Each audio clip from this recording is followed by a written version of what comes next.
Good afternoon, everyone.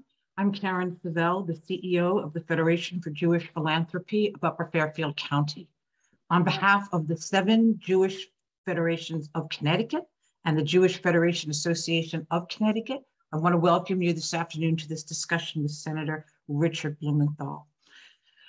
Senator Blumenthal has recently returned from the Ukraine, and we're very excited to hear about his findings and his projections. So a little bit about the senator in case you don't know. In 2010, Senator Blumenthal was elected to represent Connecticut in the United States Senate. He was reelected in 2016. Senator Blumenthal has built on his longtime advocacy for consumers by holding companies accountable to the safety of their products. He has pushed GM to fix its car's fatal defects, fought to keep dangerous nicotine products out of the hands of children, and worked to make communities safe from hazardous chemicals. As chair of the Commerce Consumer Protection Subcommittee, Senator Blumenthal has led hearings and legislation to hold tech platforms like Facebook, Google, Twitter, and TikTok accountable for privacy failings, toxic and illegal content, and other serious harms. Senator Blumenthal is a member of the Committee on Judiciary, Committee on Commerce, Science and Transportation, Committee on Armed Services, and Committee on Veterans Affairs and Special Committee on Aging. I want to welcome the senator to us this afternoon. I know that you've got a lot to talk to us about. In just over a month since the fighting began, Jewish federations, including all of our Connecticut federations, have cumulatively raised more than $43.4 million for Ukraine relief efforts, including $15 million to our partners at the Jewish Agency, $14 million to the JDC, and $1.6 million to Chabad. Our additional funds have been allocated to World Ort, United Hatzalah, Hillel International, HIAS, the Israel Trauma Coalition, Hadassah Medical Organization, and Shema Yisrael. You must have seen an awful lot while you were there. Can you tell us a little bit about what you witnessed? I would be delighted and honored. And first, thank you, Karen. Thank you to JFACT and Mike Bloom and all of the federations and all of the individuals who are joining this call. All of you have been so generous to the cause of Ukraine and the humanitarian crisis that I saw firsthand.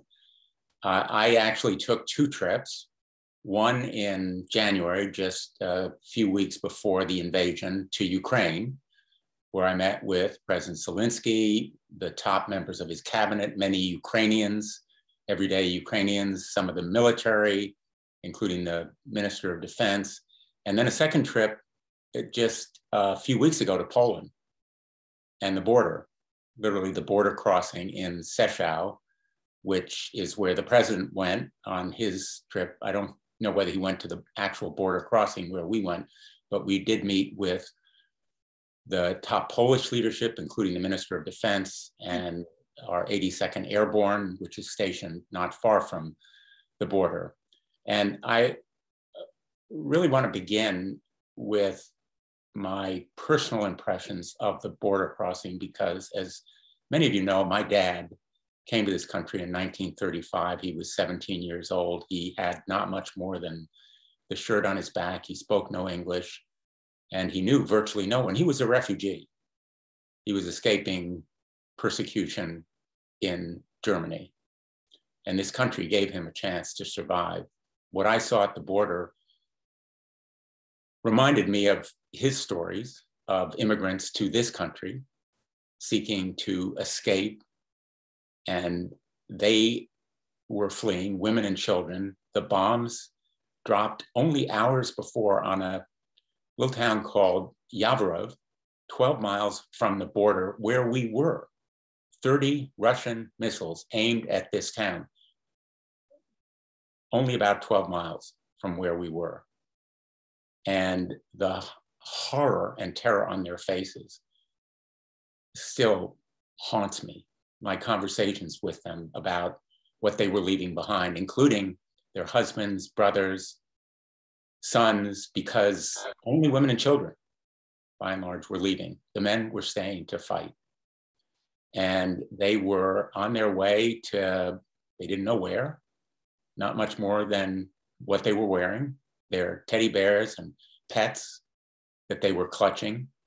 And literally there have been 3.5 million going to Poland alone. And just to the scope of the humanitarian crisis, to see individual human beings was so powerful and moving to me, and brought home the incredible costs of this war and how lasting and enduring its effects are going to be. The destruction of whole cities, the laying waste of schools and hospitals and infrastructure, because Putin has launched this war of terror and destruction, and it will unfortunately probably only get worse.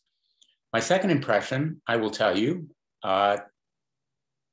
was the generosity and warmth of the Polish people. They have literally opened their homes, their hearts, and their pocketbooks to 3.5 million refugees. The population of Warsaw, where we met with the defense minister, has increased by, now it's about 15%. Think of it for a moment, the population of New York increasing by 15% with refugees coming from another country. But the Poles have welcomed them. I hope their welcome continues, but the burdens are really immense. And that's why humanitarian assistance as well as military assistance is so important. And I will tell you about my visit to Ukraine. I came back from that visit thinking, you know, America has really underestimated the Ukrainian people. America has really underestimated President Zelensky. You know, a lot of our State Department folks were thinking, well, you know, he's an accidental president, a former comedian. He's entertaining.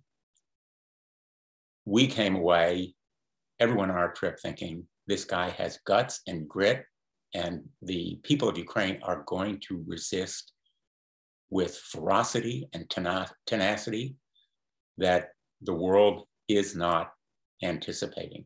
And we were right. Now, I will tell you about these impressions that I have. They were mirrored by everybody on my trip. It was, both trips were bipartisan and roughly the same group. Senator Portman of Ohio, a Republican, Senator Wicker, Republican of Mississippi, Amy Klobuchar of Minnesota, as you know, a Democrat. And on the earlier trip to Ukraine, we had a few more. My colleague, Senator Murphy, and Senator Shaheen of New Hampshire. What I also concluded was that we need to provide much expanded military aid. I said it to the president within days of returning from Ukraine. I said it again when I came back from Poland, that we need to provide the planes, the MiG-29s, the anti-aircraft defense, the missiles, longer range missiles, the S-300s, as well as the SA-8s, which are shorter range. Stinger, Javelins, as you know, they are shorter range, man-held, shoulder-held devices that can shoot down planes at low altitudes, and tanks. And more ammunition, more of the kind of missiles that can shoot at ships at sea, as well as at aircraft. My conclusion was, and is, if the Ukrainians have a fair fight on the ground, they can push the Russians back. They don't have a fair fight now because of the aerial superiority the Russians have. And it's not so much their aircraft as their missiles, their bombs, their shelling. Putin is ruthless and he is reckless. The recklessness is shown by the fact that he fired missiles at a town 12 miles from the Polish border, where our own 82nd Airborne is stationed. One of those missiles going off course would have meant a conflagration, potentially, between the United States and Russia. And yet he was aiming at its target, 30 missiles, with very high intensity explosives that destroyed many structures in that town of Yavoriv, just 12 miles from where we were. So, you know, I don't have to describe what you've seen. We heard about it. We saw it through the eyes of those people coming across the border, the destructions of hospitals, the slaying, butchering, slaughtering of civilians. We now know that clearly war crimes were committed. Whether they're ever brought to justice, nobody can say with certainty. The perpetrators of those war crimes, whether it's generals or troops on the ground, Putin himself, clearly he is, I agree with the president, a war criminal. I came back saying he's a war criminal. But what we saw and what the world has seen in the tenacity and strength and courage of those brave Ukrainian freedom fighters certainly has taught a lesson to the world in the importance of defending homeland. And what we also, I think all of us concluded was there needs to be stronger economic sanctions. As you probably know, the sanctions right now are against only a fraction of all the Russian banks, including some of the bigger ones, but not all of them. And for example, the sanctions do not include the Gazprom bank, which is the means, along with other banks, that Putin uses to collect his revenue from the sale of oil and gas. Sanctions on those banks and secondary sanctions against, for example, the Chinese, I think are appropriate at this point. So my hope is that Congress will muster the will to appropriate more money, that the president will send even more than he has already. You know the numbers, I'm sure.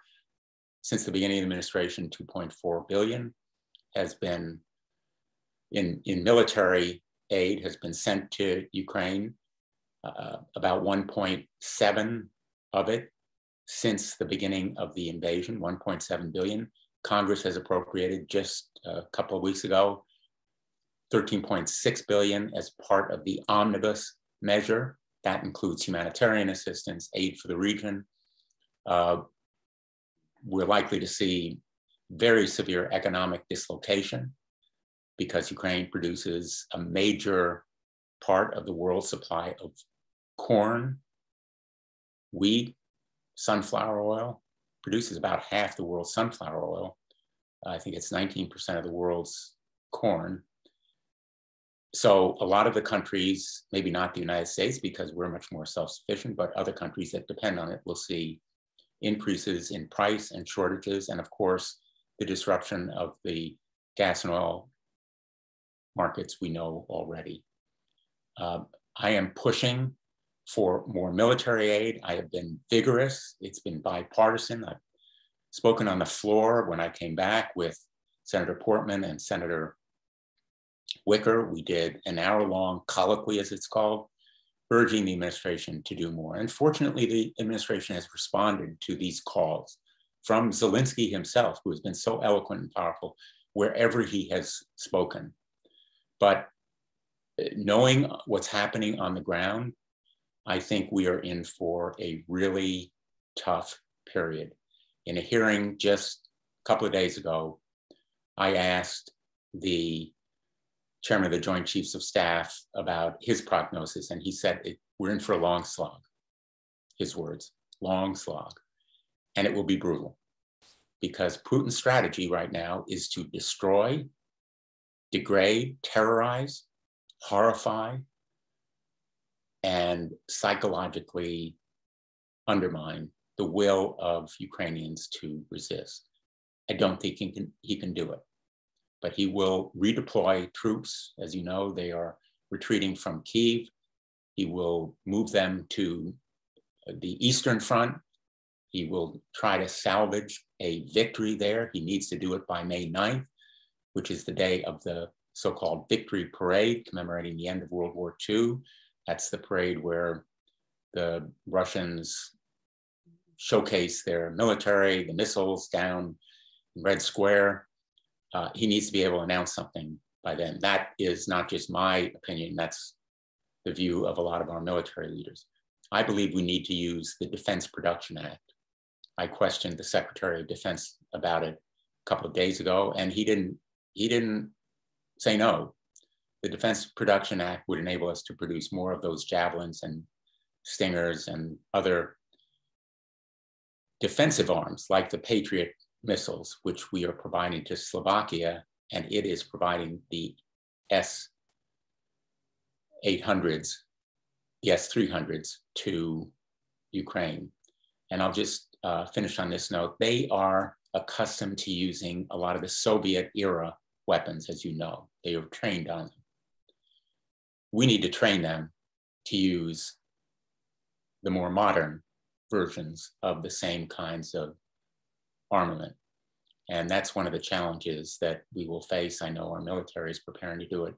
It will take time, but I think that the Ukrainians right now are fighting for time, and we need to make sure they have that time and that they successfully resist the onslaught that we're going to see in the East. I have been so impressed, the numbers that you recited, Karen, about the generosity of contributions is just really eye-popping.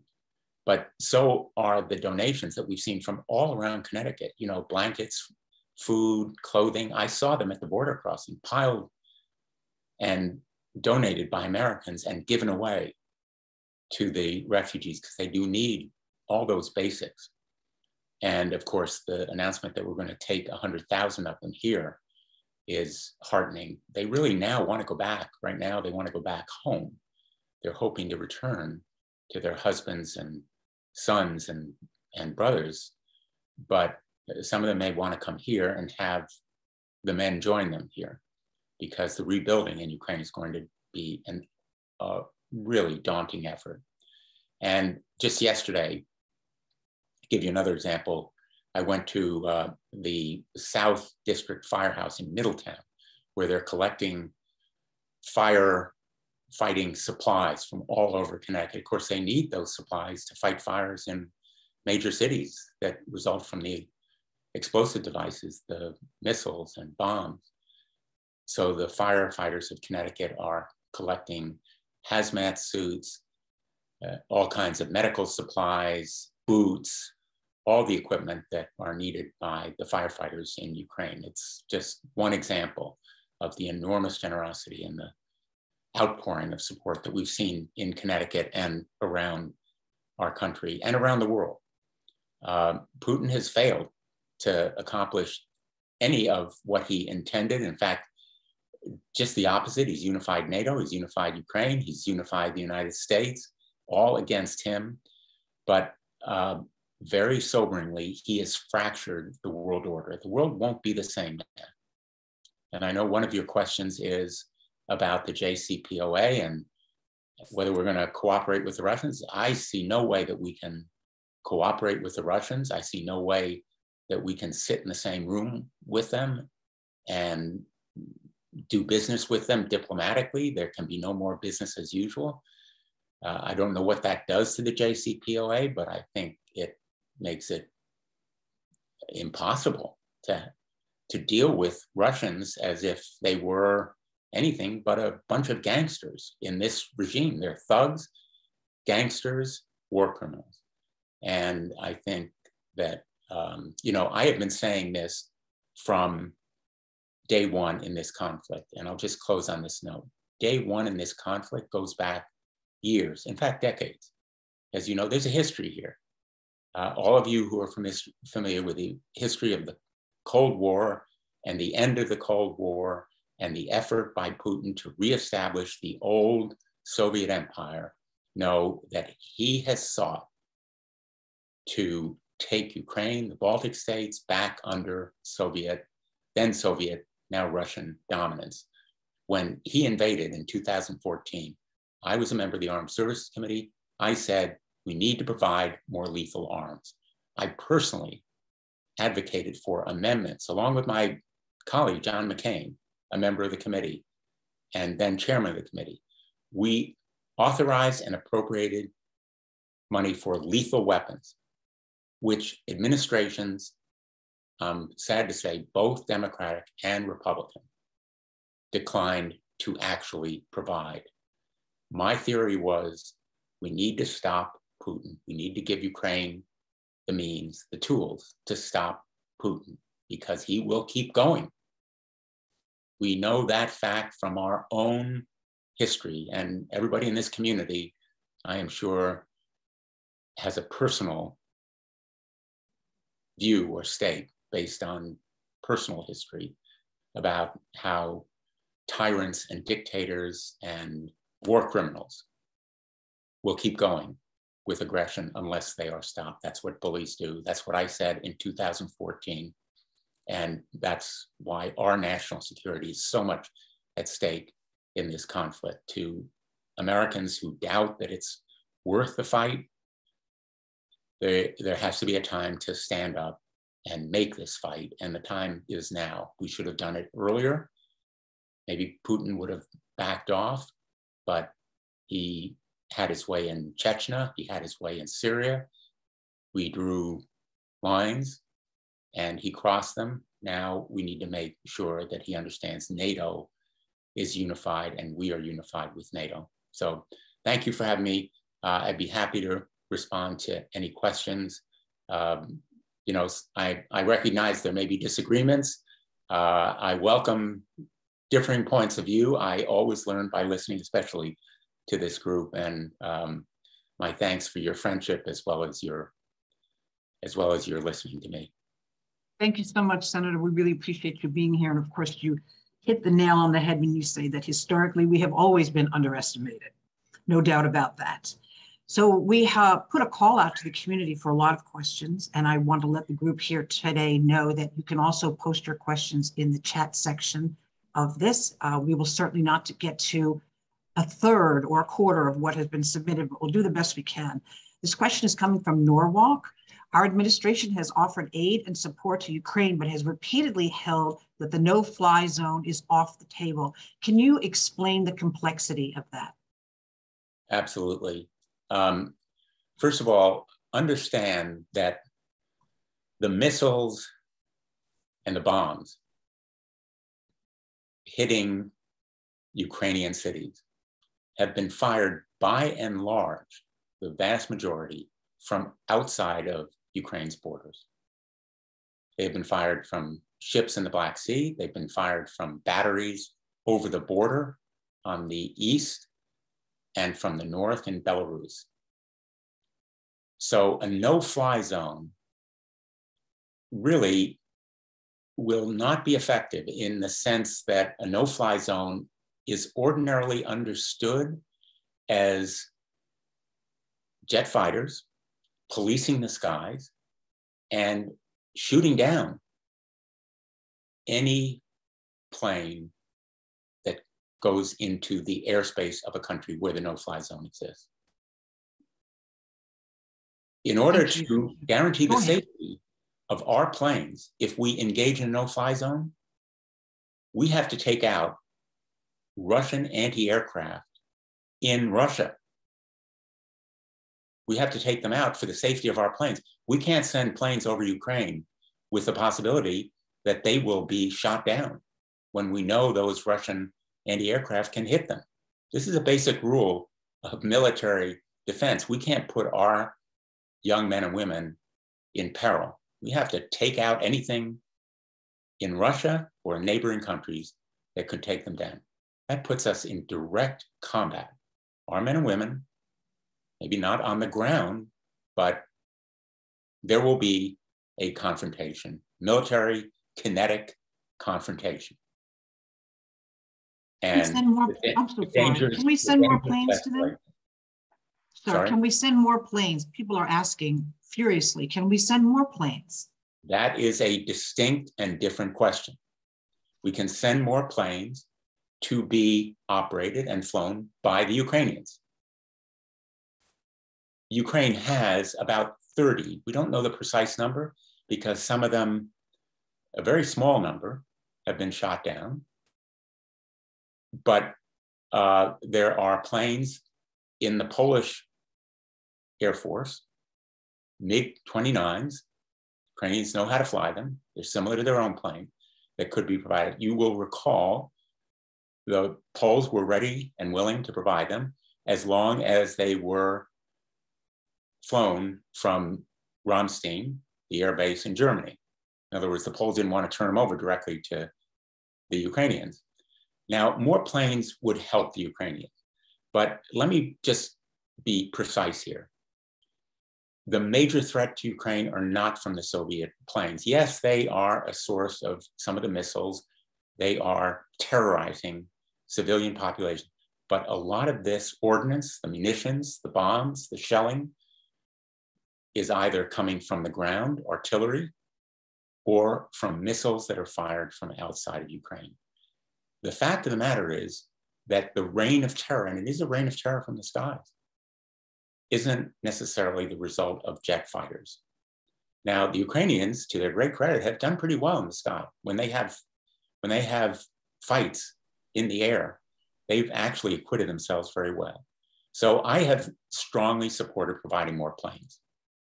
I believe we should provide those planes. The administration has warned of escalation, but I think it is the same principle. We're providing the tools and the means for the Ukrainians to defend themselves with their own pilots. And they may have to train some additional pilots, but at the very least, these planes will have more parts, more of what they need to keep the planes right now in their possession actually flying. Thank you. Many of the questions that have come in have fallen into two categories, and I'm sure you're not surprised about either one of them. The first is about the 100,000 proposed refugees coming into the United States. So the questions range from, why are we limiting this to 100,000? What are we doing to actualize these people coming in? And are they coming to Connecticut? Three great questions. First of all, I don't think it should be limited to 100,000.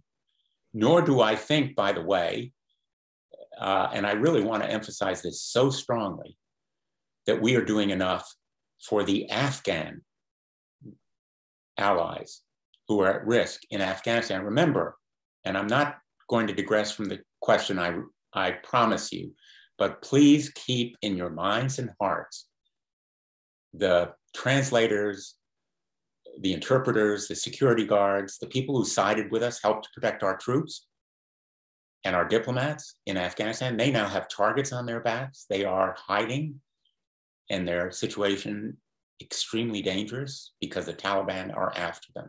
These are people who risk their lives for us.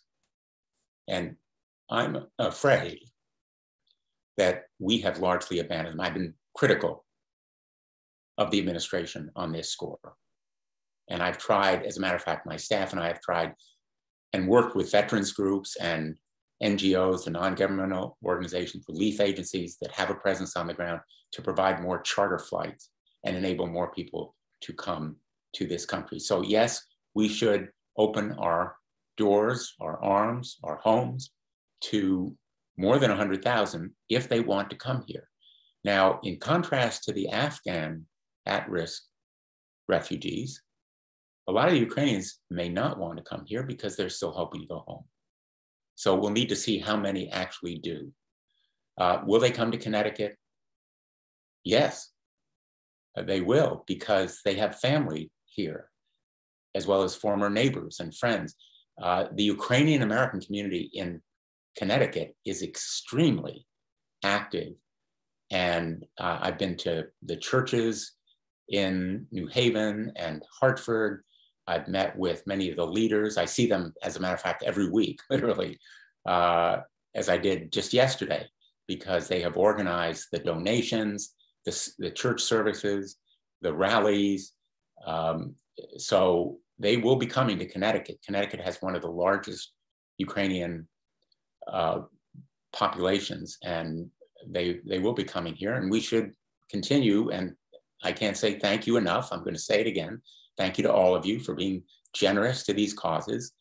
They'll need your help, just as organizations like IRIS and CIRI, the two major resettlement groups in Connecticut, have done so well with 700 Afghans who've already come here. And that is tremendously important that Connecticut welcome these refugees. And everybody on this call knows in your hearts, in the core of your being, America is a nation of immigrants. We wouldn't be having this phone call if America didn't welcome our parents, our grandparents, my dad, my mom's family. Not always with open arms. We know our history is sometimes a checkered one, but fundamentally it is an obligation. It's a moral obligation. And my hope is that they will be welcomed here. So there will be more. And what people can do, if you know of a situation where someone wants or needs a visa, please contact my office. We have a whole team working on these issues. And we have very good contacts. We've had good success. We're not batting 100%, but we have a pretty good success rate. And that's what we do. It gives me tremendous satisfaction when we're able to reunite families. And we have done it in some very moving ways. You know, I'm sorry, this is such a long-winded answer, but I just have to finish. I went to Quantico, the Marine Corps base in Virginia, where a number of the Afghan refugees, when they were just arriving in this country, were reuniting with their families there. They were kept there for short periods of time and then relocated to more permanent places. And I met a number of the families that the charter flights my office supported and helped make possible, got out of Afghanistan and came to this country. It was so moving when, you know, I don't have words to describe it, but it's some of the most satisfying and important work we do. There's actually a comment from Western Connecticut to tell you how much we appreciate your efforts to get American allies out of Afghanistan. Apparently you held a press conference in Waterbury to call attention to that, and there were several people that wrote in how appreciative they were of your efforts there. This is an interesting question that's come in about President Zelensky. How is he keeping himself safe against the Russians? He and his family. The story of Zelensky staying in Kyiv is going to go down in history, as is the Ukrainian resistance that pushed the Russians out of Kyiv and the surrounding area. It will be taught in our military academies. It will be regarded around the world as one of the great feats in military history. And how did he keep himself safe? Number one, he moved from place to place. Number two, he kept very closely held his exact location. Number three, and I say this with a little bit of exaggeration, the Russians were totally incompetent in preserving the secrecy of their own locations. They simply didn't have the communication skills. They didn't have the intelligence skills to determine exactly where he was. And as you know, it is very possible through the use of intelligence to determine the approximate location of where someone is, but they gave away their own locations. That's why 7 generals were killed. That's why Ukrainians were so adept at locating key points that were to be attacked.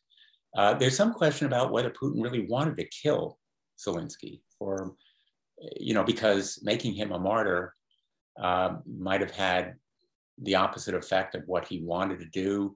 The expectation at the time of the invasion, as you remember, was that the Russians would take Kyiv in a matter of days, that Zelensky would flee, that the Russians could install their puppet government, that Zelensky would be abroad.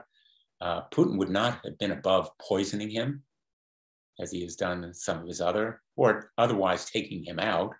Remember, Putin has no regard for human life, and there are no boundaries on what he will do. He really is a KGB thug. You should think of him not as a military officer, because he does things that a trained military professional wouldn't do. These atrocities are just outside the code of honor. I mean, of a professional military officer, they would not brutalize, kill civilians with their hands tied behind their back. The conscripts and the untrained Russians who committed are not military professionals. But I think it was basically that he kept moving, and he, kept very closely held his whereabouts, and he was in bunkers and protected situations, which it is possible to do in those circumstances. Thank you. I'm going to turn a big page right now, and we're going to move to Iran. There's so many questions that came in about Iran. We'll start with a question from Westport. They're interested in how you think our negotiations with Iran are affected by the Russian-Ukraine situation, and if Iran has learned anything from this war. Well, I don't know what Iran may have learned. The question could be applied also to China, which I think is also important, maybe more so to the negotiations with Iran. As I mentioned earlier, just stating for myself, I can't speak for the administration. I don't see how we go into a room with Lavrov when he has proven himself totally untrustworthy. There was some hope that maybe Lavrov, if you talk to John Kerry, the Secretary of State who negotiated with him, might be a trustworthy partner in the negotiations. There's nobody in Russia right now that we can trust. And again, I'm speaking for myself, but I think that the Chinese also, in tolerating this absolutely brutal slaughter and failing to impose any constraints on Russia, also have raised questions about their credibility. So in my view, if there were a chance before now for the JCPOA talks to reinstate some agreement, I don't know how those negotiations go forward. Now, again, that's Richard Blumenthal. It's not Tony Blinken, and it's not Joe Biden. I do think there was a strong hope to achieve a return to the JCPOA. And my quarrel, my deep disagreement with the administration was that it really did have to be longer and stronger, as they said it would be at the very outset. That was their goal, and they seem to have been perhaps compromising that goal. We don't know for sure. I don't know what was said and what the negotiations were, but I really have tremendous qualms and doubts about continued reliance on Russia in any way to be party to an international agreement. If we're booting them out of the Human Rights Council of the UN, they have no business being in the Security Council, for that matter. I think they're a rogue nation, a pariah, and we should increase the sanctions on their oligarchs, which, by the way, you may say, oh, well, the oligarchs are not important. Well, the oligarchs have Putin's money. That's where he parked his money. The reason why it's hard to find his money is because the oligarchs have it in trust for him. And that's why freezing that money that they own is so important, really taking effective enforcement action. I'm an enforcement guy. This is what I did for most of my career as Attorney General of the state and U.S. Attorney, the Chief Federal Prosecutor. We need to enforce those sanctions. And of course, I think Iran may have learned that we're going to stand by our allies. We're going to be unified. NATO will be unified.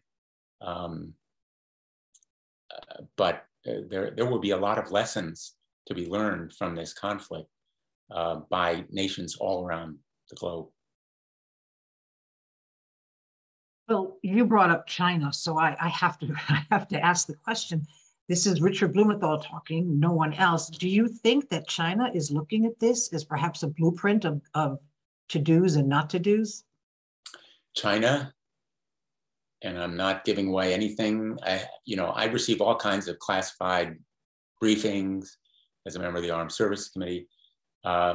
No secret, China is building militarily more aggressively than any other country in the world. And it's building in exactly those areas where we potentially could be vulnerable. Underwater, undersea. Right now, we have clear superiority with our submarine, in space, and in cyber. Obviously, they have a massive ground force. They have an air force. They're building aircraft carriers. And there certainly also is no secret that they want to, at some point, try to take back Taiwan. So what are they learning from this conflict? Well, first of all, they're learning that a country whose existence is threatened, its independence and freedoms, is going to fight tenaciously, maybe more so than they thought.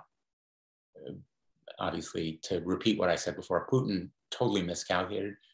He was delusional about how Russian troops would be greeted. Chinese should not make that same mistake, nor should they be delusional about the strength of the world's reaction if they were simply to invade Taiwan. And they've also learned a lesson about the unity of NATO. By the way, these lessons are not just a one-year lesson. They're not a 5-year lesson. They're a generational lesson. The security architecture of the whole world has been changed. In Europe, it's been fractured, but around the whole world, it's been changed. And as the president's budget for 2023 reflects, we're going to have to be investing in, at the very least, replenishing the stockpiles of arms that we are sending to backfill our allies who are sending their supplies to Ukraine. So the defense posture in Europe is going to be different. And fortunately, President Biden has recognized the importance of NATO, which I don't want to be too political here, but again, no secret what his predecessor felt about NATO. So the Chinese are, I think, looking very carefully at what is happening militarily, but also what's happening economically, because they don't want to throw their lot in with Russia against Western democracy when it comes to economic interests. Russia is essentially, as my friend John McCain used to say, Russia is a gasoline station with nuclear arms run by gangsters. And by that he meant their economy is about the size of Mexico's. It's probably less so now. It's probably the size of, I don't know what nation to compare it to, but it has essentially gas and oil. That's its major export. And Europe is going to free itself of dependence on Russian gas and oil. The energy derived from gas and oil is going to diminish in importance, we hope, as we rely more on renewables. And that's a theme in Europe as well as the United States. So I think China wants to see its future economically as one of the world powerhouses, and perhaps even the world dominant economic powerhouse, surpassing the United States in economic strength. So they are very much on the move, and they have to see their position right now as walking a very fine line. They don't want to abandon the Russians, but they don't want to throw their lot in with them. Thank you. We have quite a few questions coming in now from Israel. I guess no one's sleeping over there. They were waiting to see you. If we are from Israel, if we are giving sanctions relief to Iran in exchange for some restrictions on its illicit nuclear activities, shouldn't the sanctions relief expire with the restrictions? I have been a strong advocate of sanctions on Iran, and I will continue to be. I think we've seen the effect that they have been effective. I hope that the administration will do better at enforcing them. You know, a lot of these sanctions have, in effect, loopholes. I don't need to spell them out for you. And I think we need to do a better job of enforcing them. But yes, I think sanctions have to continue if we have no agreement. I guess I would be remiss if I didn't add this question coming in from another Israeli asking about your personal feelings about comparing what's going on in 2022 in Ukraine with 1939.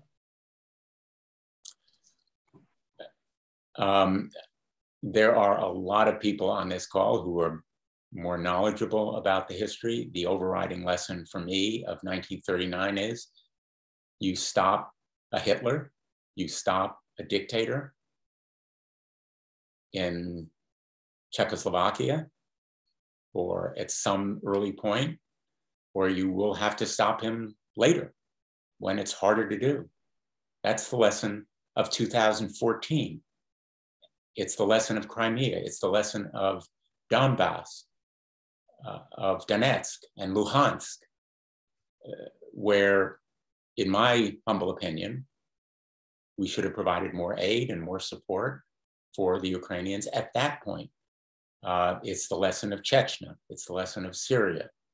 And I think we're learning it. So comparing it to 1939 in that respect, I think is the overriding lesson. And of course, you know, President Zelensky has called it genocide. Tying people's hands behind their back, shooting them randomly because they are Ukrainians, killing women as they walk to the yard to take their dog out. You know, these are actions of barbarity that is beyond comprehension. And I hesitate to compare, you know, situations because the horror of 1939 and the camps and so forth still weighs so heavily on all of us who lost. My dad's family perished in the Holocaust. He was able to bring over his immediate family, his brothers and sister, and his parents, but lost so many families, as did many of you and your parents, I am sure, and others. You know, but it is the same inhumanity to man that that is evil. There's no other way to describe it. And in some respects, this is a conflict of good and evil. So there are no gray areas here. The gray area that China has chosen, the gray area of India and some other countries, I think betrays a lack of moral backbone. And my hope is that they will be on the right side of history. Not to mention some of what we've heard domestically in this country. Thank you. A lot of people are asking the same question. What's next from two sides? What's next for you with our government? And what's next for us as communities? I hope that that our community will continue its immense generosity. It is in our DNA. It's in our history. It's who we are. So what's next for our community, I hope, will be continued support for brothers and sisters in Ukraine. Many of them are, in fact, Jews, and enabling them to escape, women and children, to get out of that absolute hell is something I know you're working hard on, in addition to the donations for humanitarian crises. You know, the trauma, going back to where I began, the trauma on the faces of these children. Imagine children who've been through what they have is going to endure. The trauma that people in Ukraine have suffered who are still there, the mental health impacts, the physical injuries, the destruction to the cities. They've been just laid waste. And Putin will continue it. You know, this is his strategy now, as I mentioned earlier. Chechnya, Syria, Aleppo, Ukraine, Georgia. He has an MO, and it is one of destruction, horror, terror. So I think we need to continue for the United States, for our government. I've sponsored measures, for example, a resolution that says we should crack down on the Russian banks with tougher sanctions. We had various other bipartisan measures in the Congress. We have strong bipartisan support. I've been privileged to help lead these efforts to provide more military aid. The administration is responding. I've had closed door sessions, classified sessions with the president and our national security advisor, Jake Sullivan, repeatedly. They've been listening. Again, these are bipartisan conversations. And I'm hoping that we will have continued bipartisan support for aid because, and I'll just repeat it, we have a narrow window. The window is that Putin is redeploying. He's conscripted an additional 100,000 plus Russian troops. He is going to concentrate on the Donbass, on eastern Ukraine, on Mariupol, Odessa, the southern and eastern parts of Ukraine. We need to provide the arms they need and other tools and means so they can defend against this onslaught. And the window between now and May 9th is a narrow one. And I hope that we will act with the urgency that's appropriate. I've been pushing with legislation, with conversations as best I can. And any of you who know or have contact with other members of Congress or with the administration, I hope will do the same. Thank you. Without giving us any classified information, are there any other sanctions that you foresee Americans will be putting out? I can foresee other sanctions on banks, on export controls. You know, Russia doesn't produce a lot of semiconductors. It doesn't produce a lot of high-tech stuff. It depends on its imports. And I think we should just cut them off totally. And, you know, there's a school of thought, I've heard it, that we can't back him too much into a corner. We can't allow the Ukrainians to do too well. I said to the Secretary of Defense, literally, this week, in an open hearing, you can look at the record, I said, we have to have a strategy of Ukrainians winning. The strategy has to be to win. We have been somewhat schizophrenic. We don't want them to win too much because we're afraid, you know, he'll escalate or he'll be backed into a corner or, you know, something bad will happen. But Ukrainians need to keep pushing the Russians out. And I hope that will be a bipartisan effort. But that does not mean, for example, a no-fly zone. We have to establish, in effect, a no-fly zone by giving the Ukrainians what they need to do it, not putting American planes in the air fighting Russians, because that will give Putin an excuse to escalate. We need to be very careful about the false flag ventures. He'll probably manufacture some stuff to try to draw us in. Chemical weapons are a major threat, biological weapons. We should provide Ukrainians with the kind of tools they need to counter them, at least their military, and enable more Ukrainians to flee eastern Ukraine, where the major onslaught will occur. But yes, more sanctions. And again, I know I'm repeating, forgive me, humanitarian assistance. The 13.6 billion appropriated includes humanitarian assistance for those refugees who are going to Poland or Moldova or Romania or just at the border. Relief agencies are doing great work. I actually serve food as a part of the World Food Organizations sponsored by Chef Jose Andres. You may have read about that, the World Kitchen. It's a great organization. There are all kinds of relief agencies that you can donate to. So humanitarian assistance is really a need. you. I guess the last question that I want to ask, because we are out of time today, is what's the temperature in Washington about this? How are people feeling about it?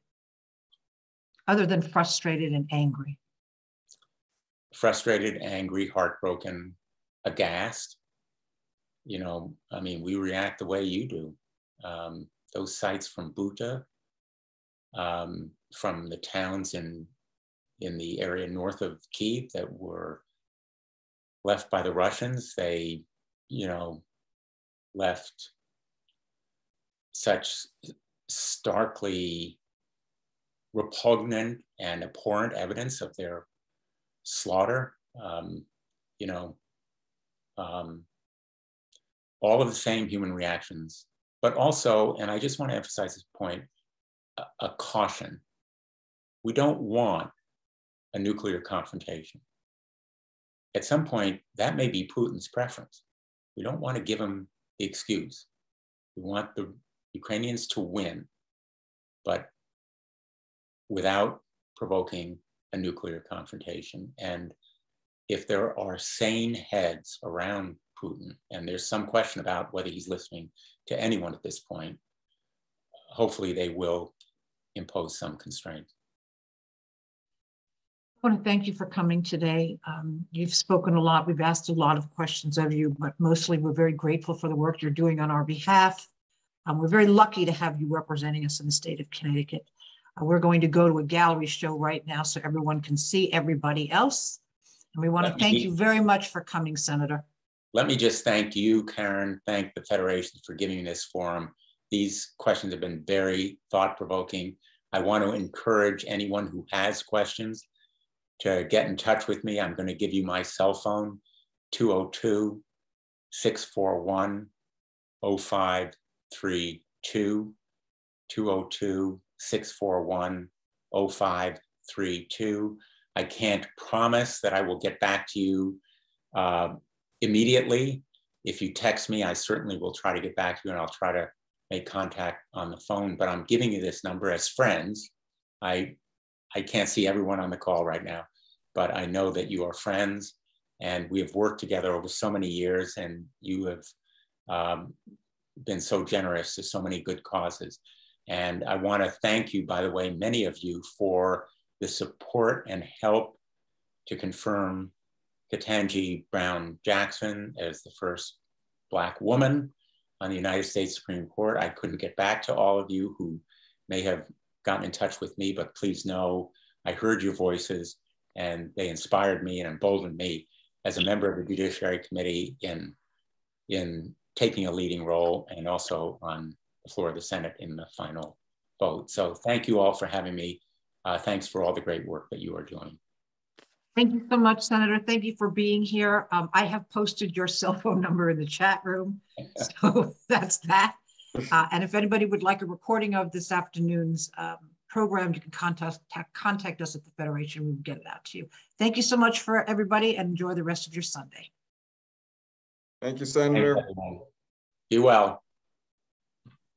Thanks a lot.